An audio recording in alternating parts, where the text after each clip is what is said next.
इस बार मकर संक्रांति पर एकादशी तिथि पड़ रही है। रुको, खिचड़ी बनाने से पहले ये जान लो। और एकादशी के दिन खिचड़ी, चावल, दाल खाना शास्त्रों में मना है।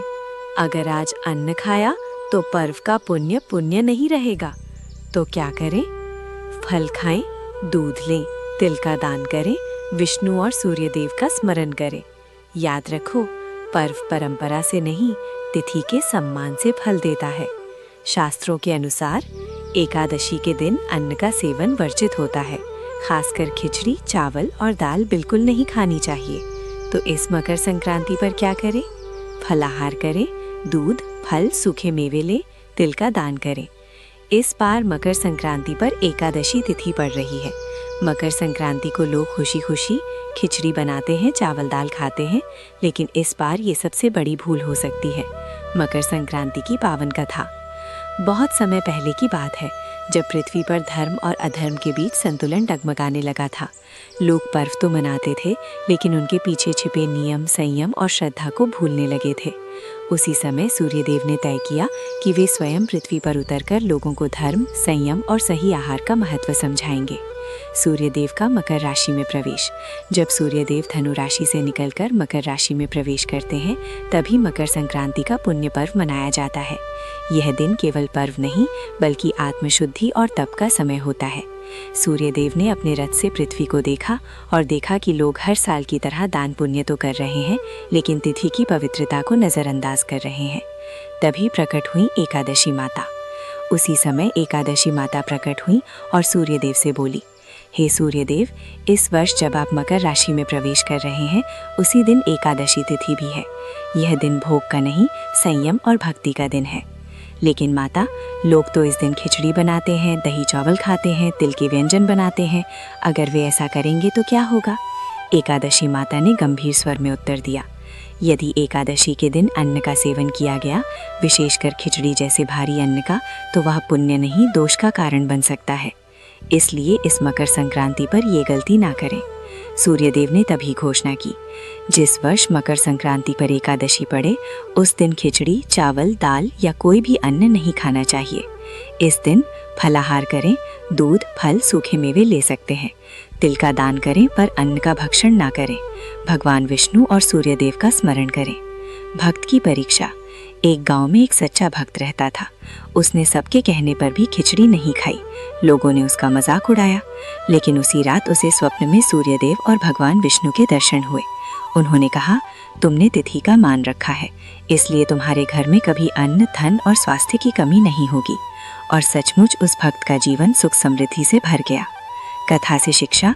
इस कथा से हमें यही सीख मिलती है कि पर्व केवल परंपरा से नहीं, शास्त्र और तिथि के अनुसार मनाने चाहिए। अगर मकर संक्रांति पर एकादशी हो तो खिचड़ी ना बनाएं, ना खाएं, बल्कि संयम और भक्ति से दिन बिताएं।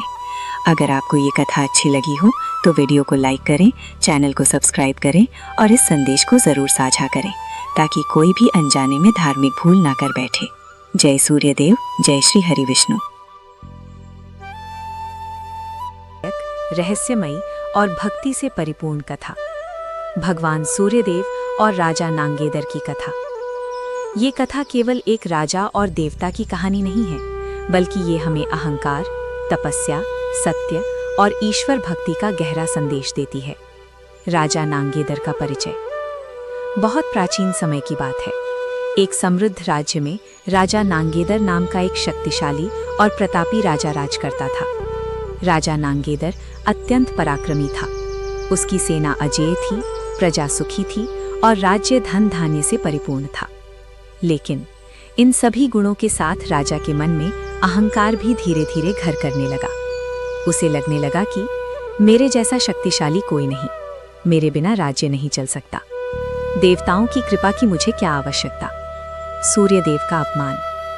एक दिन राजा नांगेदर ने घोषणा कर दी, आज से मेरे राज्य में कोई भी सूर्यदेव की पूजा नहीं करेगा। यदि सूर्य निकलते हैं तो वो उनकी मजबूरी है, उनकी कोई महानता नहीं। ये सुनकर ऋषि मुनि और ब्राह्मण अत्यंत दुखी हुए।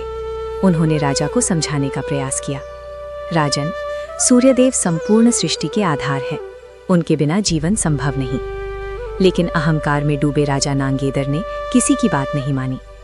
राजा के इस घोर अपमान से भगवान सूर्यदेव कुपित नहीं हुए, बल्कि उन्होंने राजा को बोध कराने का निश्चय किया। अगले दिन सूर्य नहीं उगे, पूरा राज्य अंधकार में डूब गया। फसलें सूखने लगीं, ठंड और भय फैल गया, जीवन अस्त व्यस्त हो गया। 1 दिन, 2 दिन, कई दिन बीत गए, लेकिन सूर्य का दर्शन नहीं हुआ। अब राजा नांगेदर को अपने अहंकार का आभास हुआ। राज्य में हाहाकार मच गया, प्रजा भूखी रहने लगी। राजा ने ऋषियों से क्षमा मांगी और पूछा, अब क्या उपाय है? ऋषियों ने कहा, राजन, केवल तपस्या, पश्चाताप और सच्ची भक्ति ही आपको बचा सकती है। आपको सूर्यदेव को प्रसन्न करना होगा। राजा नांगेदर ने राजमहल छोड़ दिया, राजसी वस्त्र त्याग दिए और निर्वस्त्र होकर कठोर तपस्या आरंभ की। दिन रात सूर्य मंत्रों का जाप, उपवास और सेवा में लीन हो गए। वर्षों तक उन्होंने तप किया। शरीर कमजोर हो गया, लेकिन श्रद्धा अडिग रही। राजा की सच्ची भक्ति देखकर एक दिन आकाश प्रकाशमान हो उठा। भगवान सूर्यदेव स्वयं प्रकट हुए। राजा नांगेदर भूमि पर गिर पड़े और रोते हुए बोले, हे प्रभु, मैं अहंकारी था, मूर्ख था, मुझे क्षमा कर दीजिए। सूर्यदेव ने कहा, राजन, अहंकार मनुष्य को अंधा कर देता है और भक्ति उसे प्रकाश देती है। तुम्हारी तपस्या स्वीकार है। आज से सूर्य फिर उगेगा, लेकिन याद रखना, जो स्वयं को ईश्वर से बड़ा समझता है उसका पतन निश्चित है। सूर्यदेव के वचन देते ही सूर्य का उदय हुआ और संसार में पुनः जीवन लौट आया। मित्रों, इस कथा से हमें 3 महान शिक्षाएं मिलती हैं। 1. अहंकार विनाश का कारण है। 2. ईश्वर का अपमान नहीं, स्मरण करना चाहिए। 3. सच्ची भक्ति से हर गलती सुधर सकती है।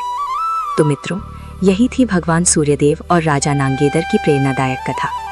यदि आपको ये कथा अच्छी लगी हो तो वीडियो को लाइक करें, शेयर करें और चैनल को सब्सक्राइब करना ना भूलें। जय सूर्यदेव, जय सनातन धर्म। धन्यवाद।